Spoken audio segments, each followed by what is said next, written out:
John, congratulations Thank you, on Rama. Peppermint. Yes, love the movie. I have a soft spot for revenge thrillers. Oh yeah. Yeah. So by the end of this film, I wanted a Peppermint sequel. That's how badly I wanted. Yeah, that's how good it is. Do you think the sequel will get done? I hope so. That'd be great. That'd be great. And my guy lives, so maybe I'll be in it. That's right. Now, I believe in our justice system, but there's always a part of us in our human nature that, the idea of eye for an eye, taking matters into our own hand, there's something satisfying about that makes movies like Death Wish and Peppermint very, very appealing. Yeah. Do you agree? What do you think? I think so. I think there's one fundamental reason why these kinds of movies are so appealing, and that to me is a very simple question of what can I do in anything? Especially when there's something that is wrongfully being pushed against you,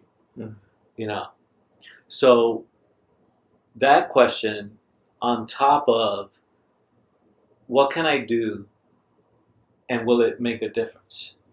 Can it make a difference? Yeah. And I think people, every day have that question in their heads at least once.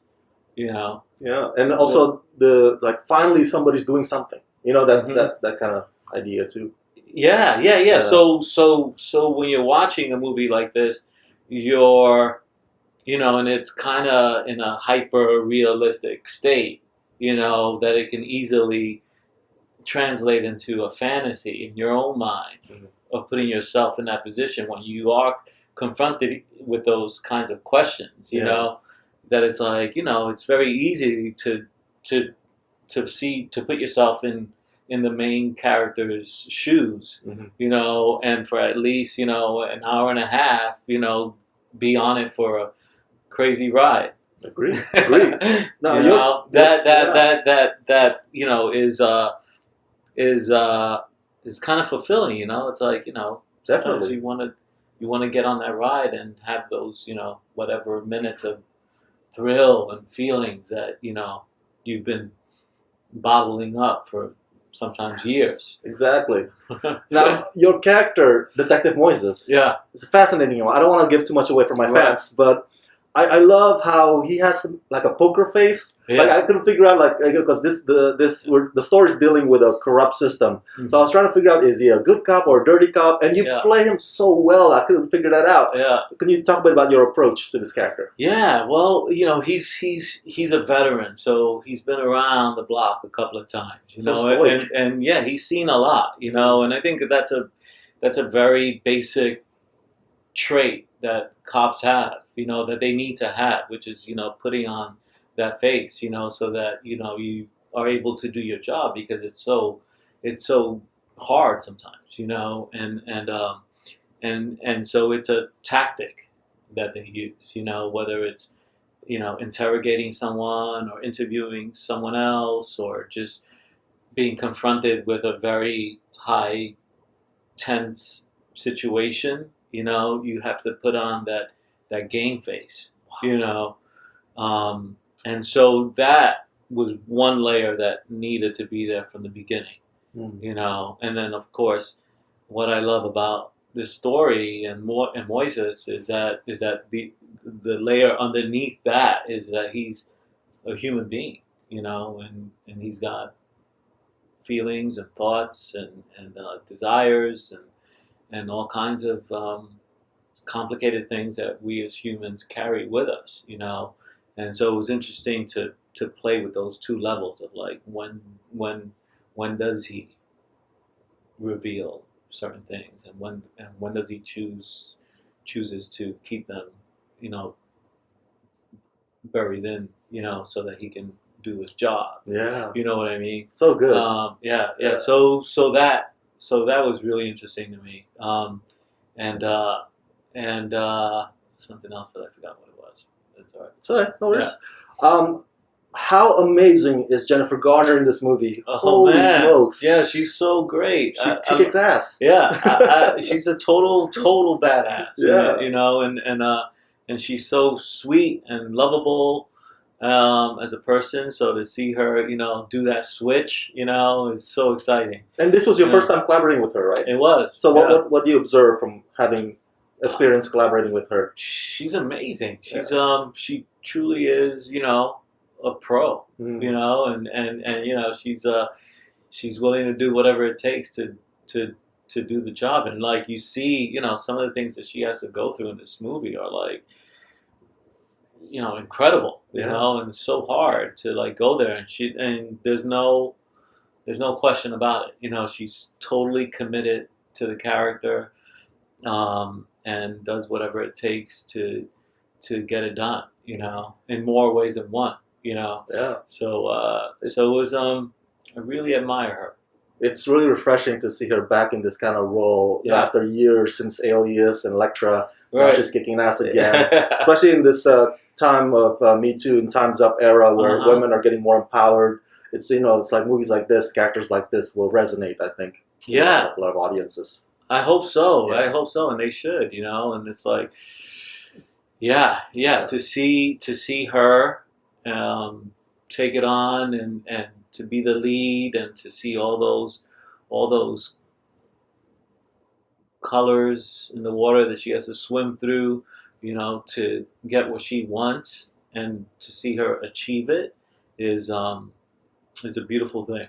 Now, I've been a big fan of yours for quite some time. Oh yeah. You're one of my favorite character actors. I mean, Public Enemies, American Gangster, Jack Goes Boating. Oh, I love that movie. Oh, thanks. Another equally great character actor that I love, also William Fichtner. Now, your characters in those movies, you know, they play an integral part, or they affect the lead hero's journey. Mm-hmm. So, is that a criteria when you choose projects that the characters need to not just appear and disappear, that they actually affect the hero's journey?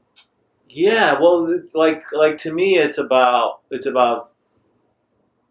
showing them in a real way, like showing the humanity, like that this is a person, you know, and you know, I think if you have that, you live in a sense, and you do things for other people, then that character will affect the hero's journey.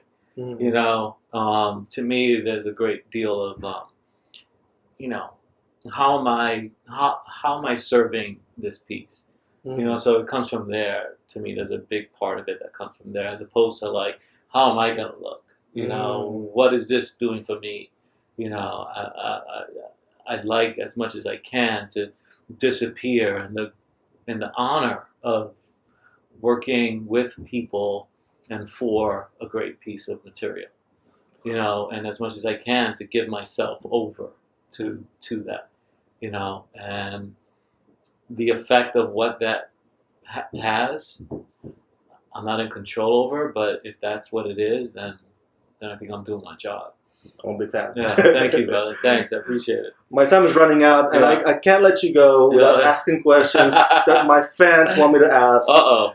Bumblebee. Yeah. I don't know what you're allowed or not allowed to say, but I know what we know. It's a prequel. It's set in the 80s, and I think Sector 7 will give Haley Steinfeld a hard time.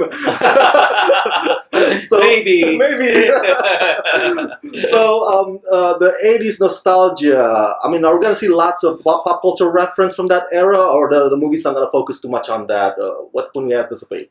I think on a contextual basis, you will get a real sense of the 80s in it. You know, okay. I know the designers were incredible about the detail in creating that, whether it was, you know, the kinds of foods people ate or the trends, what people wore, the hairstyles. Okay. It's a lot of fun when it comes to being in that world, you know. And so you can definitely expect a nice take on that.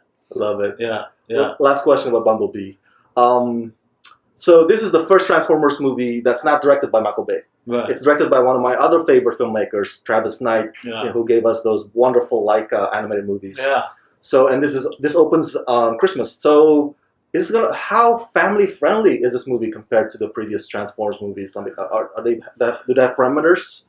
I think it's gonna be very family friendly. Very family Yeah, compared to the other ones. Yeah, Okay. yeah. Compared, but I think it goes back. It's going to go back to its roots. What do you mean by that? Well, I think there's going to be a more of the very beginnings of the original Transformer film, and I think the lead character being Bumblebee and Haley's character, and the relationships that are going to come from that are going to be a bit of a throwback in an exciting way, So I can't wait to see it. I haven't seen it yet. I haven't seen the finished product, but I'm looking forward to it. I'm taking my son, who'll be 12, so I think people should expect great things from it. John Ortiz, thank you so much for the time. Thank you, Rama. Congratulations on Peppermint. Pleasure meeting you, brother. Pleasure meeting you. All right, take care, guys.